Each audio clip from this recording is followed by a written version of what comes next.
Mike DelPrete.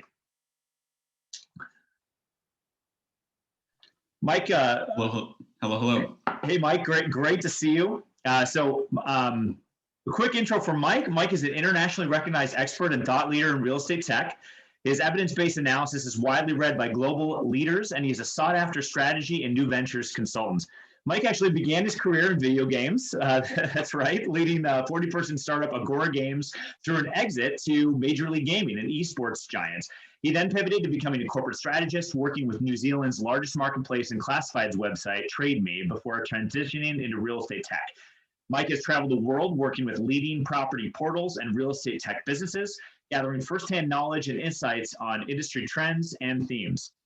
Mike's research and insights have been featured in the New York Times, the Wall Street Journal, the Financial Times, and The Economist, and he is also regularly invited to speak at industry-leading events.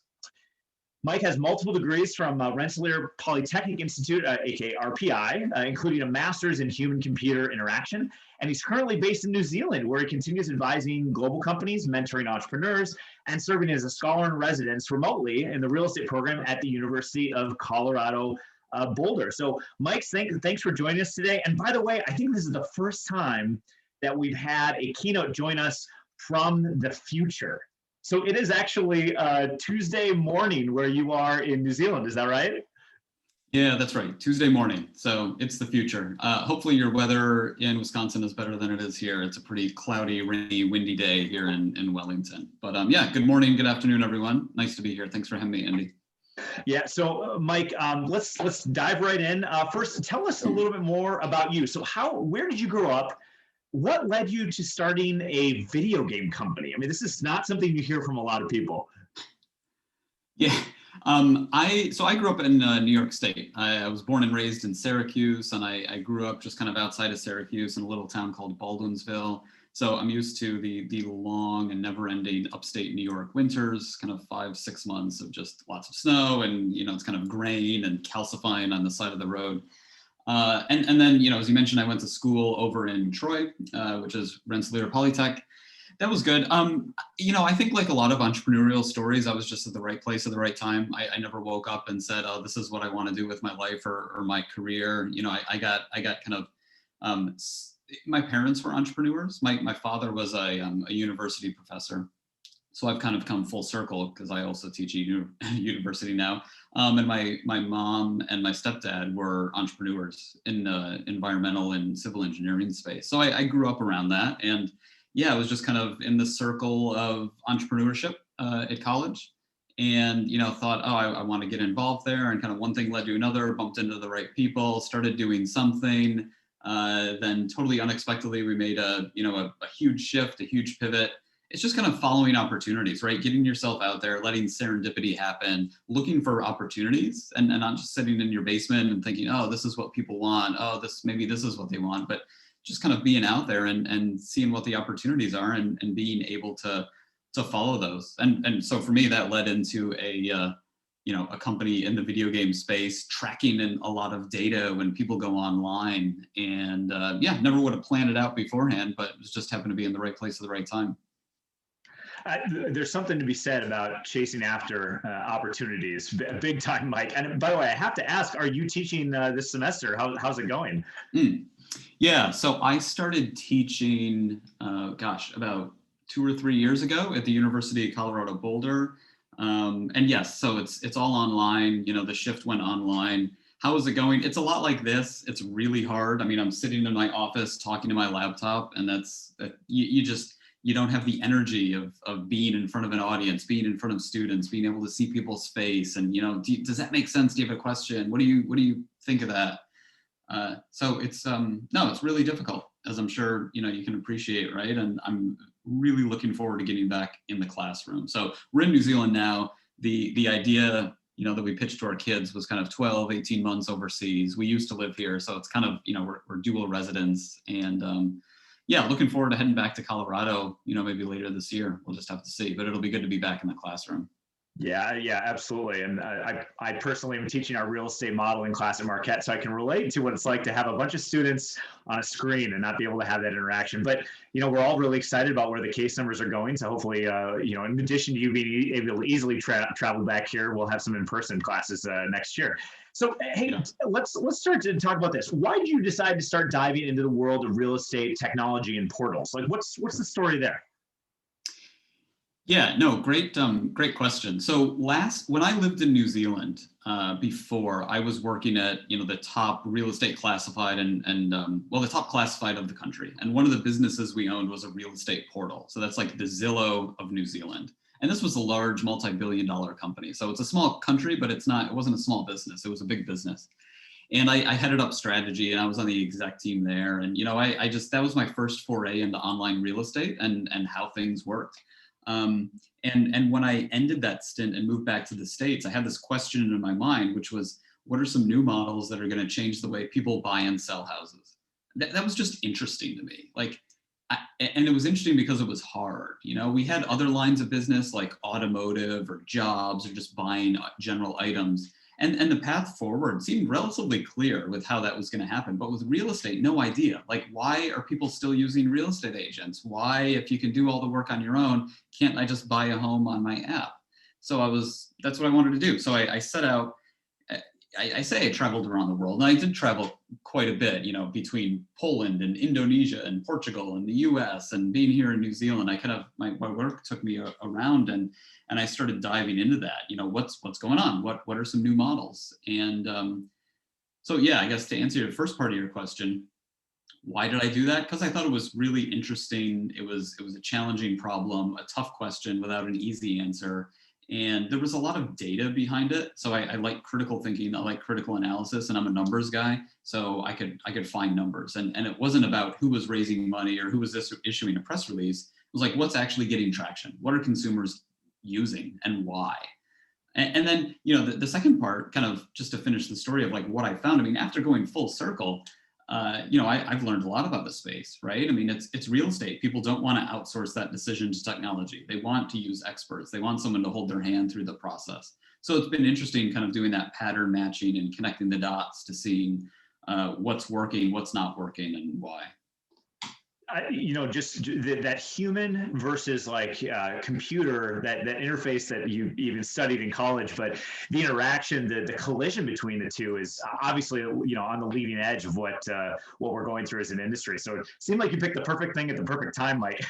So before we dive in, before we dive into that a little bit, we just have to ask, what's the last year been like living in New Zealand, where your cases have been low? I mean, life has kind of been normal in New Zealand. Is that right? Yeah, we were back in the States in Colorado. Lockdown started in March, and we got on a plane and flew over here in July, mid-July. So we experienced kind of 3 to 4 months of Colorado lockdown. And we have 2 kids, teenagers, girls. So they were learning from home, and we were all in the house and just like sick and tired of being in the house with each other, So yeah, we came here, and then, the way it works in New Zealand is they put you in managed isolation for 2 weeks when you arrive. So that's a government-run hotel where they feed you and kind of keep you in your room, and you watch TV and get fat for 2 weeks, and then they let you out into the wild. And, you go from quarantine to they let you out of the hotel, and then you can like whip off your mask and kind of throw it up in the air like Mary Tyler Moore and just do whatever you want, right? And that was it. So it's been totally weird. And hopefully this is a positive message for everybody, back in the States, but it takes some time, but there is this natural inclination to get back to the way things were and to get back to normal. And it is definitely possible. So New Zealand is, well and truly back to normal. There's rugby games with 20, 30,000 people. I go out to cafes, I meet people, we shake hands, we don't bump elbows. There's some plastic shields at the grocery store, and we go around scanning QR codes. So if we have to do contact tracing, they can do that faster. But aside from that, it just feels, it feels normal, which has been, we're super grateful to be here, and it's been good for the kids and good for us. So I do think there is this natural human tendency to just kind of get back to normal, be social. I don't know, who knows what'll happen, but that's kind of where we are now. So we're really grateful for that. No, that's, I mean, on this theme of looking into the future, right? Where you are versus where we want to be. I know a lot of people here in Wisconsin are really excited for upcoming opening day for baseball for our Brewers, Milwaukee Brewers. So with some capacity restrictions, people are going to be there in person, which people are pretty excited about. So we can relate to that, Mike. Great. All right. Let's start to dive into our main topic today, talking about real estate tech and iBuyers as kind of this specialty space. So let's go from a kind of 30,000 foot view, right? So what have you seen in terms of how real estate tech has changed over the course of the last 12 months? Yeah, a couple things. So first off is all of the change and disruption occurring in real estate tech is really driven by venture capital. Right? There's in the US, and in the US, it is just unprecedented, right? So there's so much money sloshing around in the system. It ends up with these venture capital firms, and they just need to invest it somewhere. And like every other industry segment has been invested in except real estate. So the disruption in the space is being driven by investment in real estate tech. I was just looking at numbers before, and I think it was in 2020, I think about 7 billion was invested in prop tech, residential prop tech. And over the past 6 years, about 30 billion. So that money is fundamentally subsidizing new business models and allowing people to try new, interesting things. But you asked about the past year, Andy, and that's kind of the pandemic year. I think the biggest thing the pandemic has created is this narrative, this hype of everything's changed, technology is changing everything, and real estate's changed, and like we're never going back. And now people are 10 times more likely to use technology to buy and sell houses, this, that, and the other thing. A lot of that is self-serving hype that's generated by companies who are set to benefit from that, if that's true, right? Zillow, Redfin. If you look at kind of who's talking about video tours becoming the new norm and video tours taking off, it's coming from video tour companies, right? So you always got to look at people's inherent bias and where the data is coming from. So it's not to say it's not true, but this isn't necessarily a 2x, 3x, 4x, 10x change. Maybe it's like a 1.2x type thing. So yeah, the past year, like there's been this narrative and this hype around, oh, everything's changing. So there's venture capital money and it hasn't stopped. It's continuing to pour into these new models. People are trying new things. But at the end of the day, I think what's ending up just kind of getting the most consumer traction, is still those models and products that combine people and technology, right? It's not outsourcing everything to an app, but it's using technology to make people smarter, faster, and more efficient. So, Mike, it brings up an interesting this brings up an interesting question, because in the last year, and I'm going to pull up a chart that you actually, this is from your website, MikeDelPrete.com. By the way, for anybody who's not been to Mike's website, I highly recommend it. Mike did not ask me to say that, by the way, Mike, I've really enjoyed joining your newsletter and seeing some of your updates and your reports in the last few weeks. And this is one that kind of came out relatively recently. So this is iBuyer transaction volumes over the course of the last several years. It's followed by another chart here. We have, you also have this total transactions in 2020 and how they were down significantly. So between these two charts, it kind of brings up a really interesting question.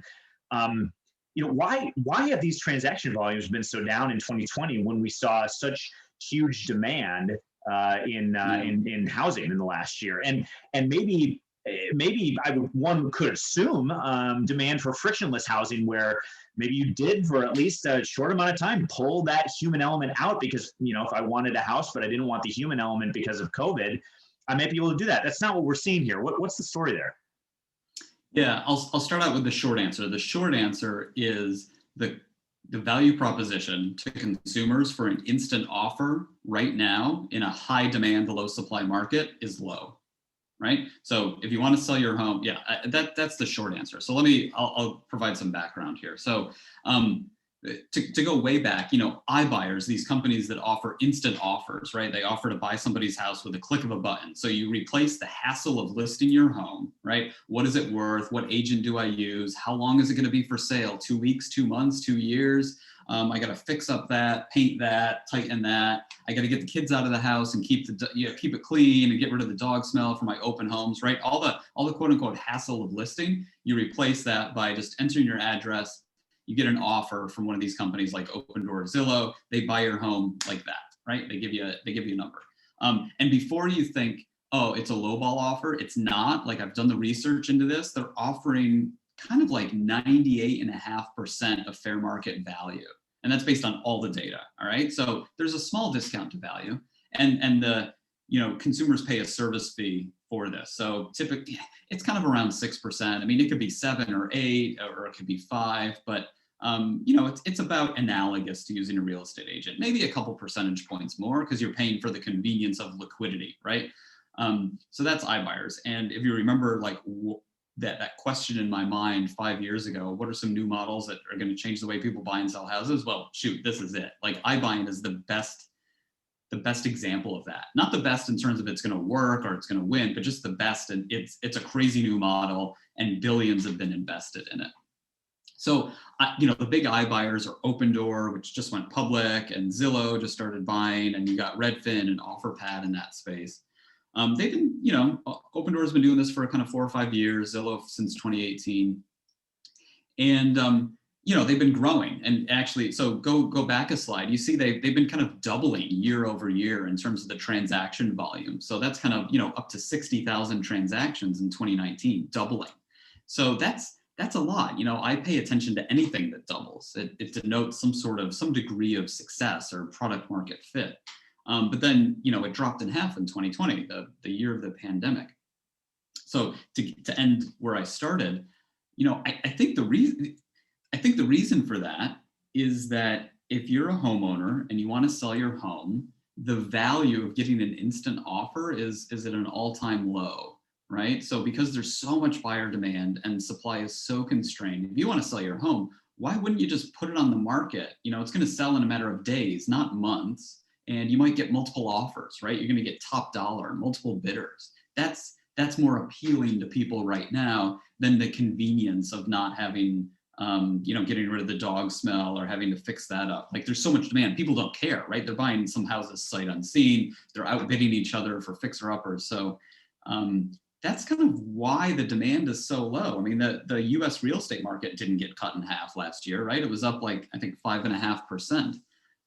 So it's just an example of, these changing market conditions, how they can affect all the different models. I think going forward, iBuyers will continue to grow, but also continue to adapt to changing market conditions, right? So the last thing I'll say on that, I mean, what I've seen, the flavor of the month, of the year right now in real estate is this cash offer idea, which is kind of funny because that's been around for a while, but now you have all these companies putting this spit and polish and this gloss on this idea of a cash offer, right? Because why? Well, there's so much demand, there's not enough supply. People want to make the offer so attractive, and one way to do that, actually the only way to make an offer attractive, aside from spending more money, is make it all cash, not contingent on anything. So that's kind of, the pivot, the thing we're seeing right now.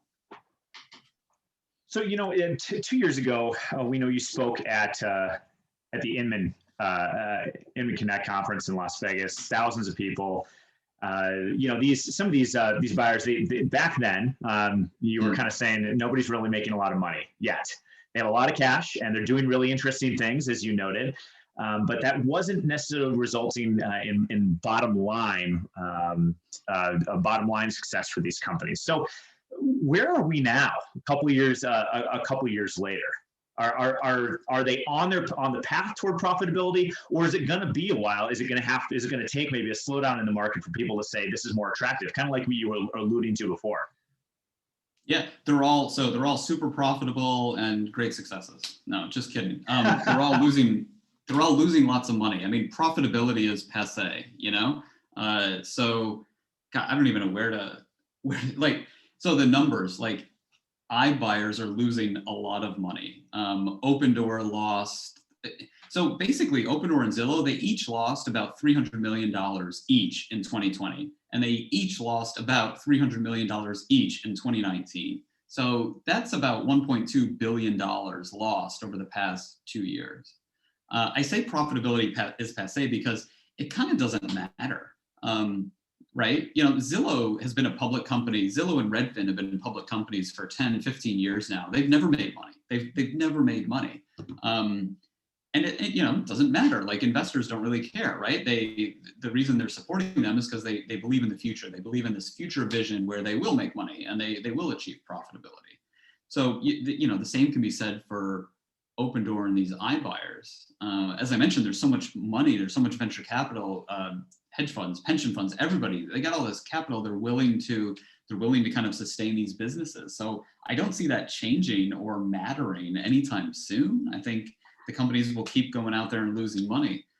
The biggest impact, though, out of that, well, here, I'll talk to this chart. So just to illustrate it, right? These companies are buying and selling houses. One interesting metric that I track, they don't track this, or, well, they don't talk about it, is the net loss per home. So if you look at a company's net profit or net loss, right, it's all the way at the bottom line, and you just divide it by the number of houses they've sold, right? Because that represents a completion of their business cycle. They buy a house, they kind of fix it up and then relist it in 2 weeks. So it's like new paint, new carpet, and then they sell it. If you just take those two numbers and divide them, this is what you get. You get the net loss per home. And you see some pretty staggering numbers, you know, just in the last, again, 2020 is kind of weird, but just in the last quarter, Opendoor was losing over 100K per home and Zillow was losing about 70K per home. So that doesn't mean they're buying a home for 300K and then selling it for 200K. That's silly. It means they're buying a home for 300, they're selling it for 305. But once you add up all the expenses of sales and marketing, salaries, office, overhead, you know, all of that technology, all that stuff, it adds up. So I think the biggest thing out of this is why? Why are they doing this? And if you're in the real estate industry, like, you got to pay attention to this. Like, this is what you're up against. If you consider iBuyers competition, which, by the way, I don't think you should, but if you did, you know, you're up against a company willing to lose billions of dollars. I think I did the math. It was like $1.6 million a day. You know, is the company you're working for willing to lose $1.6 million a day on something new? It just kind of helps put this all in perspective.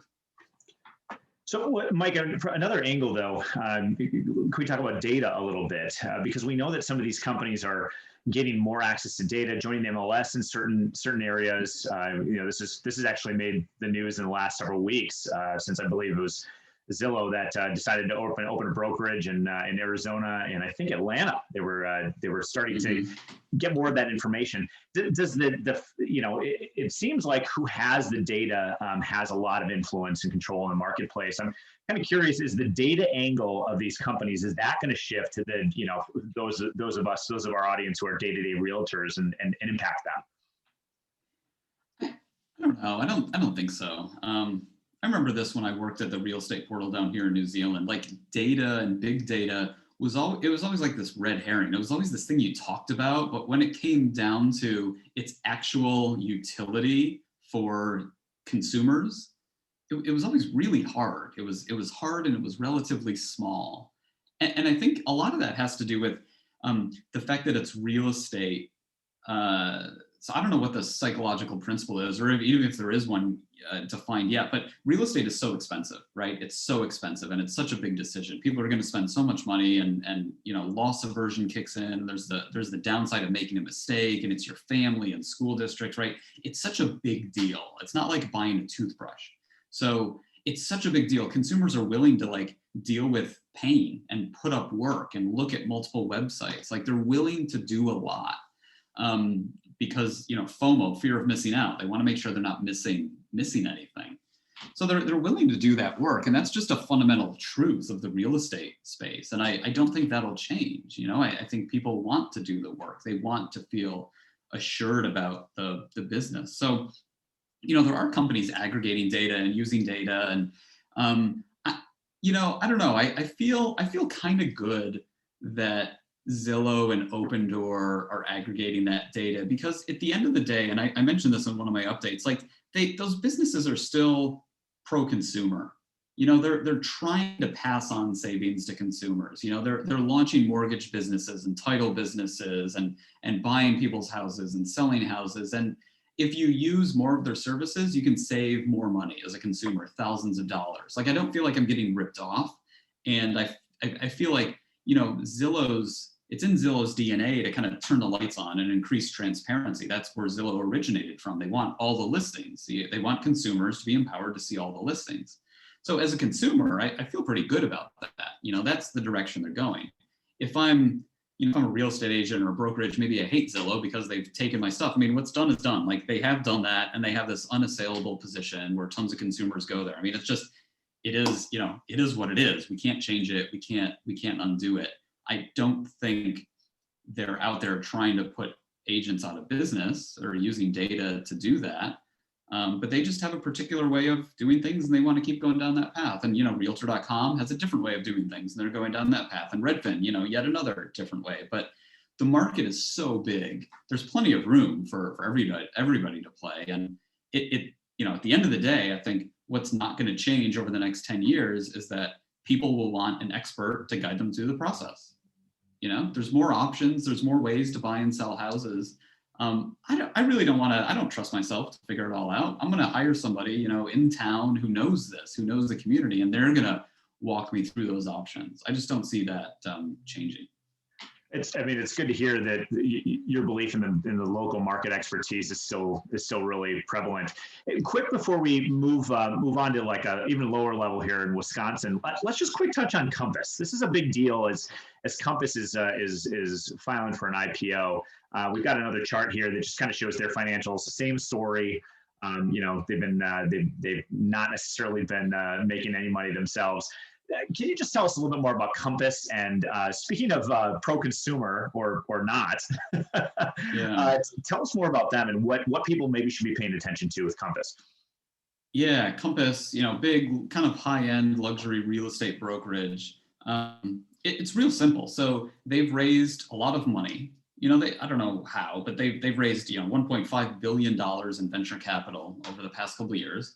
They've turned that money into agents, right? They've used that to recruit agents, and just the best agents, and they've acquired not the best agents, but very productive agents, and they've acquired brokerages, right? So they've turned that money into agents, and that has given them market share. So they've just bought up market share. It's kind of a pretty standard Wall Street play, right? Where you aggregate stuff, you just buy up all the businesses, and then you have this larger business.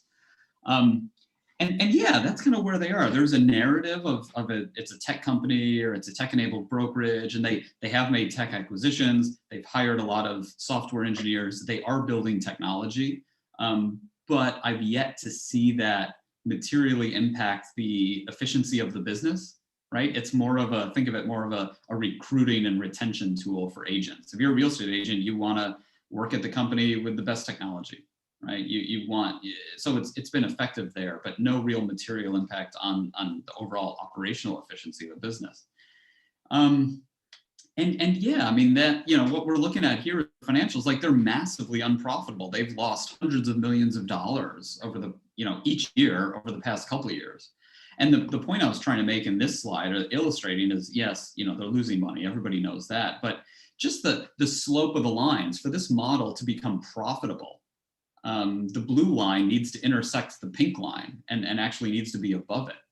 And what you're looking at now in 2020, that's 2020, right? The housing market was on fire and revenue shot up for a lot of agents and a lot of brokers. Compass is no exception. So Compass's 2020 revenue was kind of up more than it may normally have been. And its expenses dropped back because, like many businesses, it pulled back discretionary spending and laid people off. So I don't know that current trend, the angle of those lines will continue. If it did, they'd intersect in like 3 years, but I don't think that's going to be the case. And who knows if it'll ever intersect. So at the end of the day, you have this, VC-backed company that's gonna IPO. It's talked about a lot. SoftBank's a big investor. They say they're a tech company, but in reality, they're they're almost like chasing Realogy and Realogy's business model, or the traditional incumbent that's been around for 10 years. Like they're Are they a tech company? I don't know if they're a tech company, but they're barely a brokerage financially. Like they're worse off than a brokerage. So it's just this really intellectual game and situation that they're in right now. And again, kind of spurred on by the frothiness of the markets and the craziness of people wanting to invest in anything that combines real estate and technology. So okay, let's bring it home a little bit more. Home for us here in Wisconsin. More than 90 to 95% of our audience today is here in Wisconsin, and so we haven't seen iBuyers enter our market too much. Why is that, Mike? Because it's cold and you guys have winters. I mean, yeah, and it's kind of it, right? If you look at those markets, you kind of draw a line from left to right through the middle of the United States. Almost all the iBuyer markets are on the southern half of that. And those are the best markets because there's no winters, there's a lot of days of sunshine, there's no basements, right? You don't have to deal with pipes freezing, roofs accumulating snow. It just, that kind of stuff adds extra degrees of difficulty onto that core iBuying model. But I guess I'll say this. The new models are coming, right? If you haven't seen them, it's just because they're not there yet. They will come. Wisconsin will see iBuyers. They will see, discount brokerages. Like there's all these Redfin Junior models out there, right? Where we'll sell your home for half the price or a fixed fee. Like you will see those. You will see more financial plays like offering cash offers. You will see companies doing trade-in, buy before you sell. Like these are really cool propositions. It will come, and because Zillow can't succeed without being national. It just doesn't make sense. Opendoor, I mean, Wisconsin is on Opendoor's map. Like, I don't know if it'll get there next year or 3 years from now, but like it will get there. It is incredibly important for these companies to expand nationally. So Wisconsin's not the best market for a lot of these new models. And it's not to say it's a bad market. It's just not a fantastic market like some of those other Sunbelt ones. But it's all a matter of timing. These companies are starting out in the places where they can get those early wins with the least resistance, least difficulty possible. And then they learn there, and then they'll take those learnings and just keep expanding. Okay, so it's good for us to be thoughtful about. Okay, they are coming. This is not something that for some reason they're allergic to the snow or something like that, or the cold that we have. This will be a disruptor here as well on local level more and more. When you see this, as you've seen these players disrupting in other markets, other more major markets, if you will, what's kind of some of the counters that are happening to these iBuyers on the local level? I mean, are there, so if we can kind of see the future, it's a little bit of our theme here, Mike. What kind of strategies could our local players use as these iBuyers start to enter our market? Yeah, I mean, first I'll say their market share still remains small. Biggest markets for iBuyers, Phoenix and Raleigh. Their market share there kind of topped out at about 5%, which like you can't ignore that. That's hundreds of houses a month. That's a big deal. However, that still means 95% of people are still deciding to sell their home the traditional way. So, what I tell a lot of people, I have a slide that says this, it's don't panic, pay attention, right? So don't panic, but pay attention to what's going on. So still 95% of people are still deciding to sell the traditional way. So, kind of act accordingly. But no, I think the best piece of advice that I can share, and what I truly believe, and I'm involved in companies that are kind of doing this, is bridging the gap between disruptor and traditional brokerage. So these are new options for consumers, new options for buyers and sellers. I believe real estate agents are the local experts on the ground. They should know about all the options, and they should be able to guide people through that process, right? These are just kind of more tools for your toolbox. So it's not about countering them. It's not about dismissing them and coming up with a great way to blunt their expansion. It's almost kind of maybe welcoming them in or just accepting it.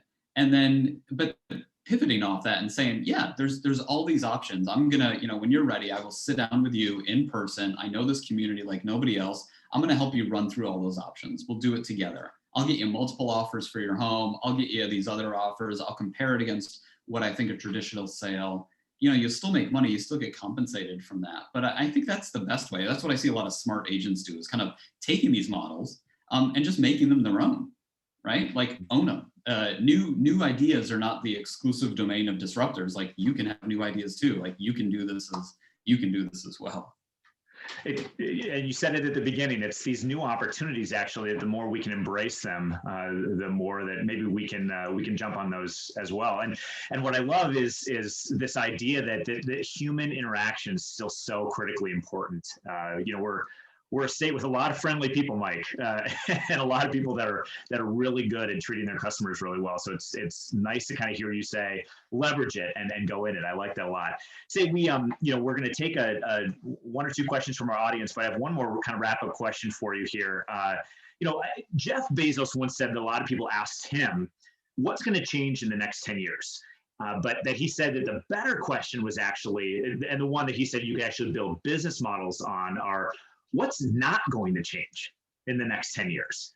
So when it comes to real estate tech and these transactions and transformations and disruptors, what's not going to change? What can people really count on?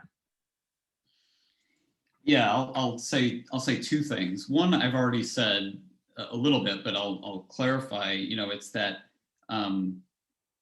homeowners and home buyers will want an expert to help guide them through the process. It's such a big decision that they're going to want that expertise. So I don't think that's going to change. The second thing I don't think is going to change is that consumers will consistently want a better experience going through that process, right? No matter what the model is, that interface between consumer, home buyer, home seller, between the consumer and whatever they're dealing with, whether it's an online tool, an aid, whatever, like that experience, however they interact with someone or something, a website, a person, like they're always going to want a really great experience. So investing in that, and that could be investing in yourself, being that local expert and just being able to get back to people quickly and helping them and solving their needs and sending out monthly neighborhood updates, whatever it is, right? But that interface between consumer and the real estate transaction process, continuing to invest in that experience. People are going to want a better experience, not a worse experience. I love it, Mike, and it gives us all a lot to look forward to as things can kind of continue to change in the future. Okay, so we do have one or two audience questions here. So one of them, and I'm not sure how much you can comment on this, but commentary on the low inventory and insight into what might spur more people to sell. It might be a good question for our economist Dave Clark, but we're curious to your thoughts as well. I don't know. I wish I knew. Yeah, I don't know. I mean, what we see in, here's what I know. I know what's happening in New Zealand. The amount of sellers is about normal, right? There's still about the same number of houses coming to market that there was this time last year and the year before. Like, that doesn't look weird. The weird thing is just the crazy demand. So yeah. I'm not sure where we're at in the US, and I'm sure it varies market by market. But what we see here is, the supply is still the same. That's constant. It's the demand that's so much higher. So how do you combat that? I mean, it's, mortgage rates and interest rates rise. I don't know. People are done moving, and there's less of a crazy frothy demand. But it's more about there's just way too much demand as opposed to getting more people to kind of up and sell their home. Yeah, great. And then the last, this is a good last question for you. Like, is there anything that's getting you really excited about what you're seeing out there that not a lot of people are talking about, that you're saying, man, I can't believe people aren't talking about this, that's going on right now? Oh, that's a great question. I don't know that I have a fantastic answer for you. I'll say this. I'm excited about companies that are treating leads like people and not online leads. and it's kind of what I was talking about focusing on that consumer and customer experience. I like there's 5 million transactions a year, and last year Zillow probably generated 100 million online leads. Like that's crazy, and that's just one company. I mean, I don't know if you've done it, but like if you fill out a form on Zillow and you're like, I'm interested in touring this house, it's not great. Like your phone rings and everything's happening. If you fill out a form on what's it, like Lending Tree, my God, I'm sorry, but you're like they will call you over and over and over and over again, and that's part of like what or OpCity does that for Realtor.com. I mean, those are attributes that make those good businesses, right? This persistence and calling, but it's not a great consumer experience. It's like if you browse the web and every time you scroll down, a big banner ad pops up and you have to like click it to go away. Like people will click it, but it's not a great experience. So I just love companies that are focusing on that experience. They're kind of treating leads like people, like real people, and making that personal connection and trying to help you out, like legitimately trying to help you out, not to make more money or convert you and try to sell you a mortgage, but just like legitimately trying to help you as a person. And if you start with that, good things will happen. Like you'll make money, right? If you find somebody you trust, you'll talk to them about mortgages and helping with this and helping with that. So it's pretty broad in general, but I get excited about companies that are doing that because I think it's just kind of a win-win-win. It's good for everybody, good for consumers in the end. Yeah, Mike, one of the things that I really appreciate about you and reading your writing is how consumer focused you are, and how that's kind of one of the things that you really appreciate across the board. You've written about it quite a bit. So, Mike, thank you again for joining us. For our audience, MikeDelPrete.com is his website. You can join his newsletter to get some of his updates from his research. Mike, it's been a privilege having you come to us from the future there in New Zealand. And thanks so much for joining us here in Wisconsin. Yeah, my pleasure, Andy. Thanks for having me, and nice to chat with you all. Hope you have a good rest of the day, and hopefully next time we do this, it'll be in person. I couldn't agree more. Best of luck with the rest of the semester. And thank you to everyone who has joined us today, to our audience. Thanks one more time to our gold sponsors, the Wisconsin Realtors Association, the Greater Milwaukee Association of Realtors, First Weber Realty, Shore West Realtors, Knightberry Title Group, and WHR Group. We look forward to hopefully seeing everybody in person in 2022 for this event, and we wishing everybody a wonderful week ahead. Take care, everybody.